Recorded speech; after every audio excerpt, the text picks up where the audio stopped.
Section 1. Section 1. You will hear a woman telephoning for information about a festival. First, you have some time to look at questions 1 to 7.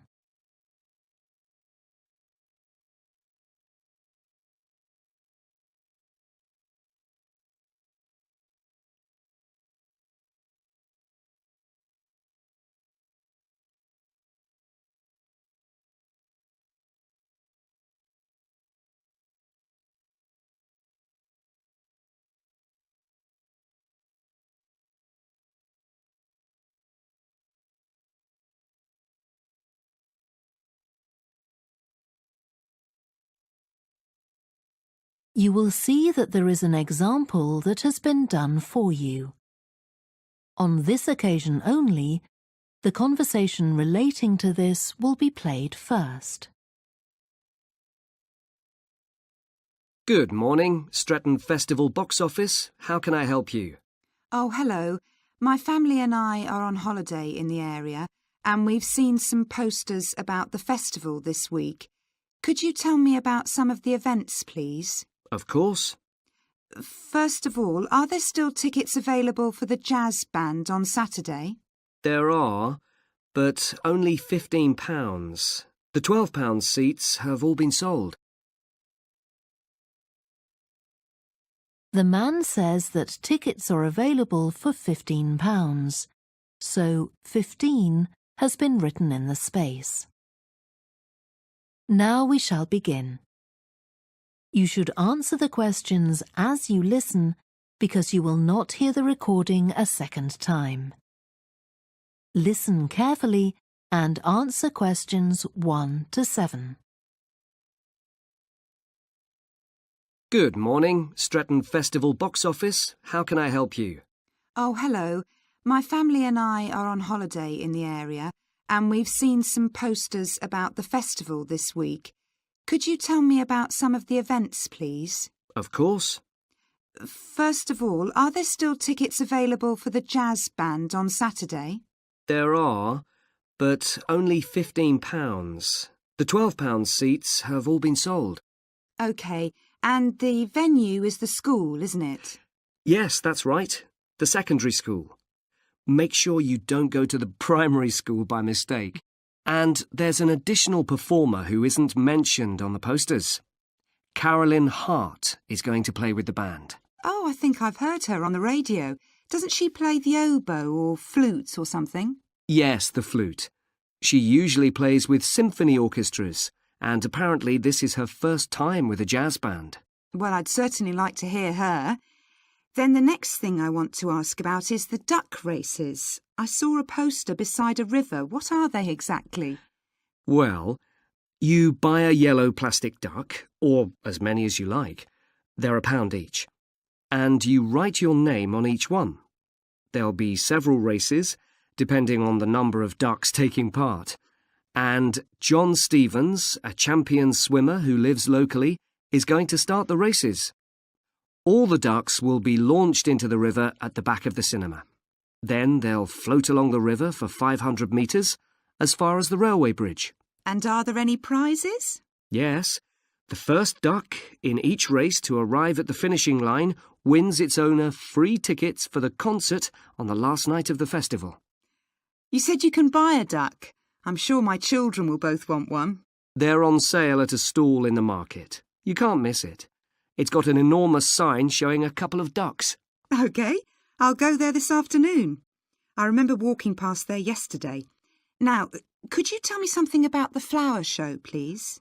Well, admission is free, and the show is being held in Bythwaite Hall. Sorry, how do you spell that? Bythwaite.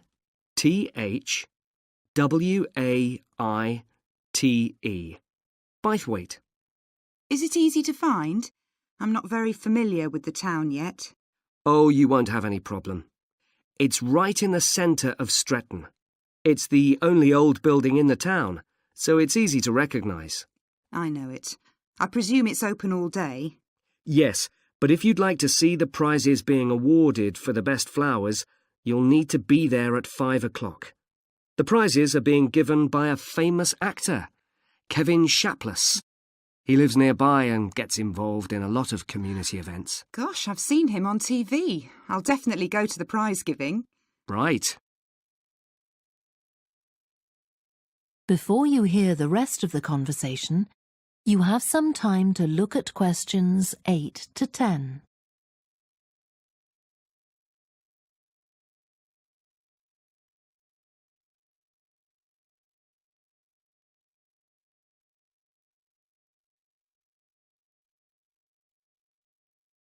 Now listen and answer questions 8 to 10.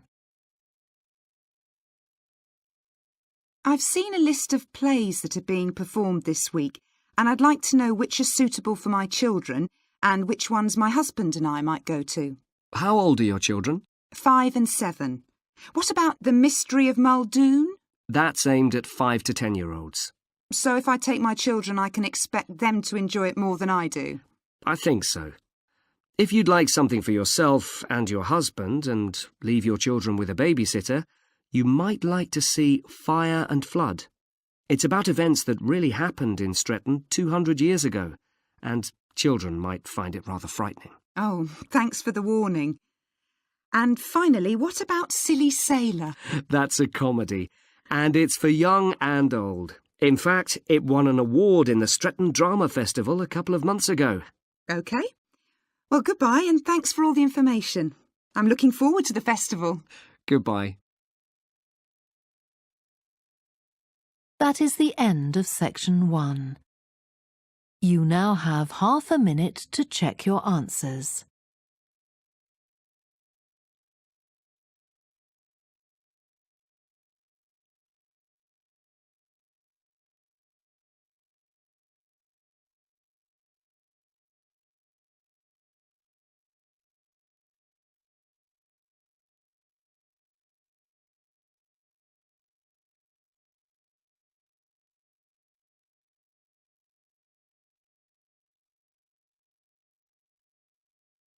Section 2. Section 2. You will hear a guide at an art museum talking to a group of visitors. First, you have some time to look at questions 11 to 16.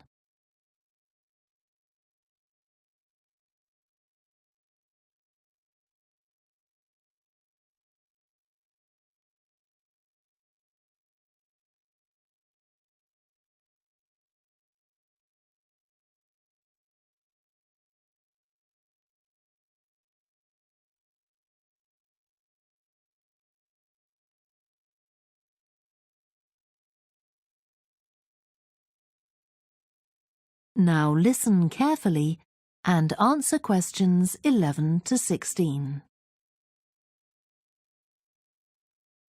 Good morning and welcome to the museum, one with a remarkable range of exhibits which I'm sure you'll enjoy.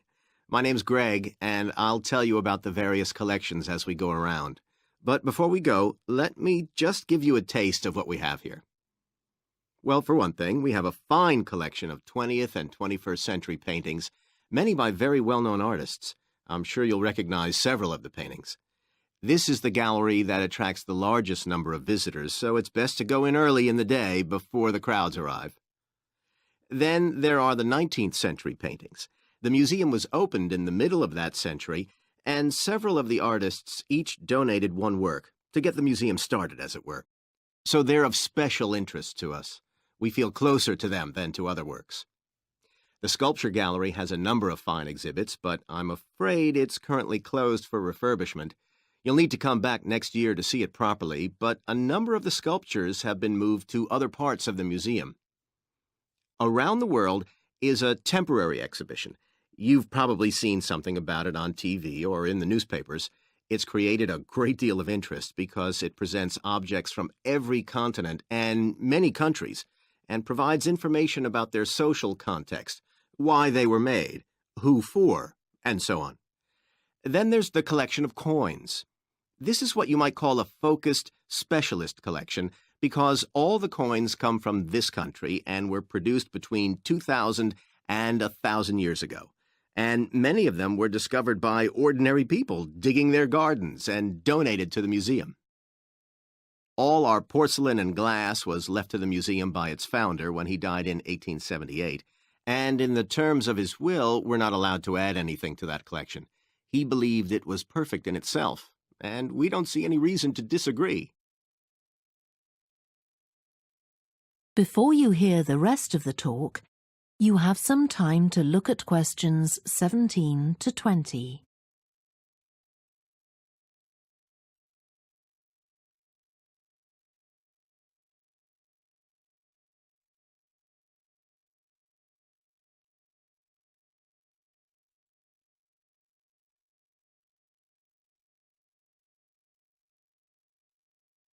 Now listen and answer questions 17 to 20. Okay, that was something about the collections, and now here's some more practical information, in case you need it. Most of the museum facilities are downstairs in the basement, so you go down the stairs here. When you reach the bottom of the stairs, you'll find yourself in a sitting area with comfortable chairs and sofas where you can have a rest before continuing your exploration of the museum. We have a very good restaurant which serves excellent food all day in a relaxing atmosphere. To reach it, when you get to the bottom of the stairs, go straight ahead to the far side of the sitting area, then turn right into the corridor. You'll see the door of the restaurant facing you. If you just want a snack or if you'd like to eat somewhere with facilities for children, we also have a cafe.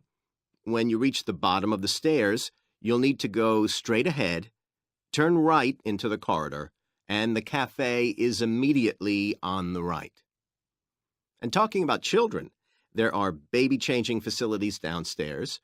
Cross the sitting area, continue straight ahead along the corridor on the left, and you and your baby will find the facilities on the left-hand side. The cloakroom, where you should leave coats, umbrellas, and any large bags, is on the left-hand side of the sitting area. It's through the last door before you come to the corridor.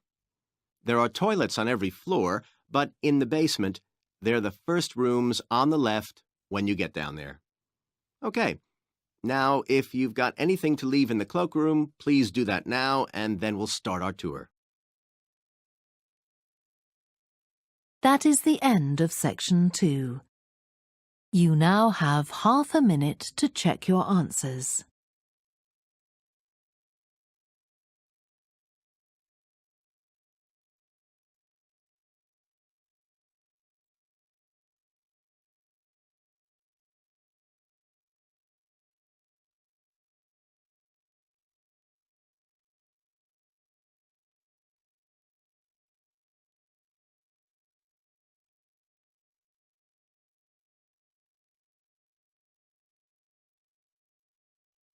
Section 3. Section 3. You will hear a student called Joanna talking to her new supervisor about some research she has done on psychology and music. First, you have some time to look at questions 21 to 26.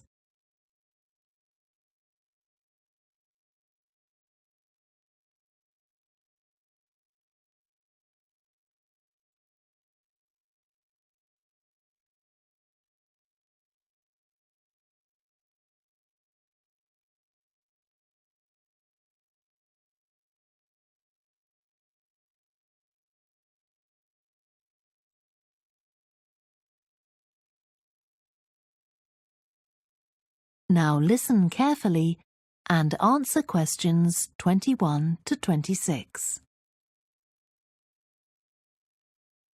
Hi, Joanna. Good to meet you. Now, before we discuss your new research project, I'd like to hear something about the psychology study you did last year for your master's degree. So, how did you choose your subjects for that? Well, I had 6 subjects, all professional musicians and all female. 3 were violinists, and there was also a cello player and a pianist and a flute player. They were all very highly regarded in the music world, and they'd done quite extensive tours in different continents, and quite a few had won prizes and competitions as well. And they were quite young, weren't they? Yes, between 25 and 29. The mean was 27.8. I wasn't specifically looking for artists who'd produced recordings, but this is something that's just taken for granted these days, and they all had. Right. Now, you collected your data through telephone interviews, didn't you? Yes. I realised if I was going to interview leading musicians, it'd only be possible over the phone because they're so busy. I recorded them using a telephone recording adapter. I'd been worried about the quality, but it worked out all right. I managed at least a 30-minute interview with each subject, sometimes longer. Did doing it on the phone make it more stressful? I'd thought it might. It was all quite informal, though, and in fact they seemed very keen to talk. And I don't think using the phone meant I got less rich data. Rather the opposite, in fact. Interesting. And you were looking at how performers dress for concert performances? That's right. My research investigated the way players see their role as a musician and how this is linked to the type of clothing they decide to wear. But that focus didn't emerge immediately. When I started, I was more interested in trying to investigate the impact of what was worn on those listening, and also whether someone like a violinist might adopt a different style of clothing from, say, someone playing the flute or the trumpet. It's interesting that the choice of dress is up to the individual, isn't it? Yes, you'd expect there to be rules about it in orchestras, but that's quite rare. Before you hear the rest of the discussion, you have some time to look at questions 27 to 30.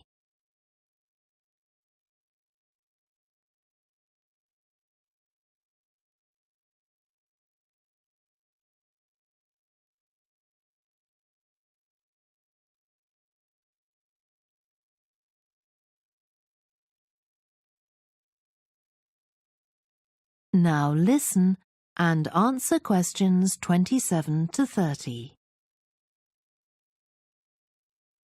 You only had women performers in your study. Was that because male musicians are less worried about fashion? I think a lot of the men are very much influenced by fashion, but in social terms, the choices they have are more limited. They'd really upset audiences if they strayed away from quite narrow boundaries. Now, popular music has quite different expectations. Did you read Mike Frost's article about the dress of women performers in popular music? No. Well, he points out that a lot of female singers and musicians in popular music tend to dress down in performances and wear less feminine clothes, like jeans instead of skirts. And he suggests this is because otherwise they'd just be discounted as trivial. But you could argue they're just wearing what's practical. I mean, a pop music concert is usually a pretty energetic affair. Yes, he doesn't make that point, but I think you're probably right. I was interested by the effect of the audience at a musical performance when it came to the choice of dress. The subjects I interviewed felt this was really important. It's all to do with what we understand by performance as a public event. They believed the audience had certain expectations, and it was up to them as performers to fulfil these expectations, to show a kind of esteem. They weren't afraid of looking as if they'd made an effort to look good. I think in the past, the audience would have had those expectations of one another too, but that's not really the case now. Not in the UK, anyway. No. And I also got interested in what sports scientists are doing too, with regard to clothing. Musicians are quite vulnerable physically, aren't they? Because the movements they carry out are very intensive and repetitive. So I'd imagine some features of sports clothing could safeguard the players from the potentially dangerous effects of this sort of thing. Yes, but musicians don't really consider it. They avoid clothing that obviously restricts their movements, but that's as far as they go. Anyway, coming back to your own research, do you have any idea where you're going from here? I was thinking of doing a study using an audience, including... That is the end of section 3. You now have half a minute to check your answers.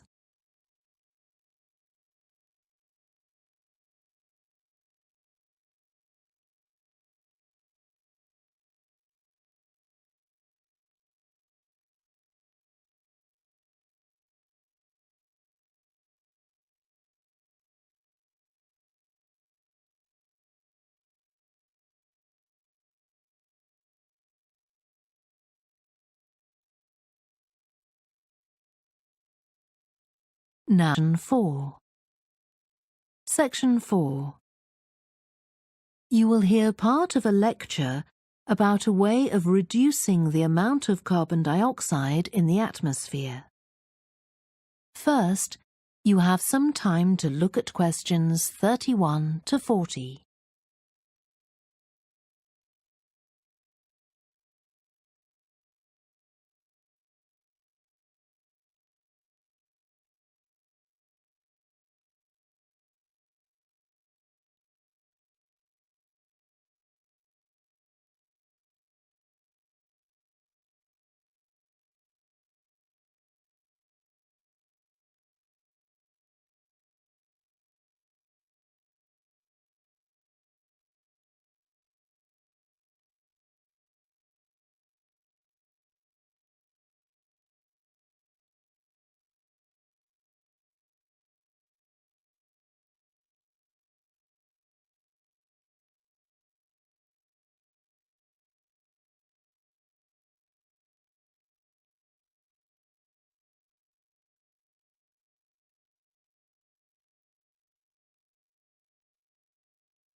Now listen carefully and answer questions 31 to 40. As we saw in the last lecture, a major cause of climate change is the rapid rise in the level of carbon dioxide in the atmosphere over the last century. If we could reduce the amount of CO2, perhaps the rate of climate change could also be slowed down. One potential method involves enhancing the role of the soil that plants grow in with regard to absorbing CO2. Ratan Lal, a soil scientist from Ohio State University in the USA, claims that the world's agricultural soils could potentially absorb 13% of the carbon dioxide in the atmosphere, the equivalent of the amount released in the last 30 years, and research is going on into how this might be achieved. Lal first came to the idea that soil might be valuable in this way, not through an interest in climate change, but rather out of concern for the land itself and the people dependent on it. Carbon-rich soil is dark, crumbly and fertile and retains some water. But erosion can occur if soil is dry, which is a likely effect if it contains inadequate amounts of carbon. Erosion is of course bad for people trying to grow crops or breed animals on that terrain. In the 1970s and 80s, Lal was studying soils in Africa so devoid of organic matter that the ground had become extremely hard, like cement. There he met a pioneer in the study of global warming, who suggested that carbon from the soil had moved into the atmosphere. This is now looking increasingly likely. Let me explain. For millions of years, carbon dioxide levels in the atmosphere have been regulated, in part, by a natural partnership between plants and microbes, tiny organisms in the soil. Plants absorb CO2 from the air and transform it into sugars and other carbon-based substances. While a proportion of these carbon products remain in the plant, some transfer from the roots to fungi and soil microbes, which store the carbon in the soil. The invention of agriculture some 10,000 years ago disrupted these ancient soil-building processes and led to the loss of carbon from the soil. When humans started draining the natural topsoil and ploughing it up for planting, they exposed the buried carbon to oxygen. This created carbon dioxide and released it into the air. And in some places, grazing by domesticated animals has removed all vegetation, releasing carbon into the air. Tons of carbon have been stripped from the world's soils, where it's needed, and pumped into the atmosphere. So, what can be done? Researchers are now coming up with evidence that even modest changes to farming can significantly help to reduce the amount of carbon in the atmosphere. Some growers have already started using an approach known as regenerative agriculture. This aims to boost the fertility of soil and keep it moist through established practices. These include keeping fields planted all year round and increasing the variety of plants being grown. Strategies like these can significantly increase the amount of carbon stored in the soil, so agricultural researchers are now building a case for their use in combating climate change.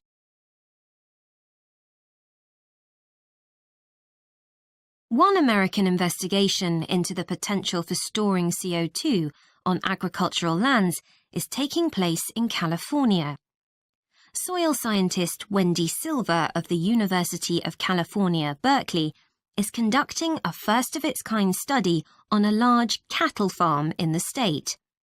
She and her students are testing the effects on carbon storage of the compost that is created from waste, both agricultural, including manure and corn stalks, and waste produced in gardens, such as leaves, branches, and lawn trimmings. In Australia, soil ecologist Christine Jones is testing another promising soil enrichment strategy. Jones and 12 farmers are working to build up soil carbon by cultivating grasses that stay green all year round. Like composting, the approach has already been proved experimentally. Jones now hopes to show that it can be applied on working farms and that the resulting carbon capture can be accurately measured. It's hoped in the future that projects such as these will demonstrate the role that farmers and other land managers can play in reducing the harmful effects of greenhouse gases.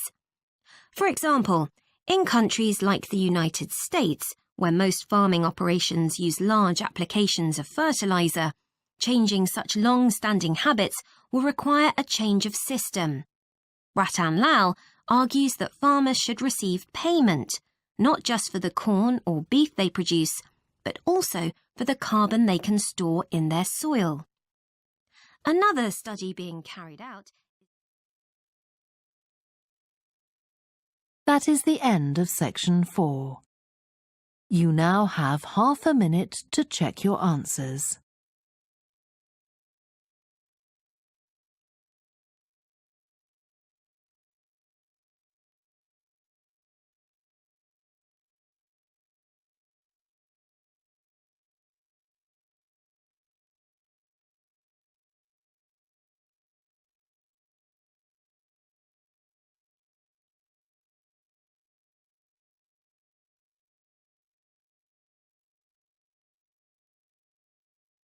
That is the end of the listening test.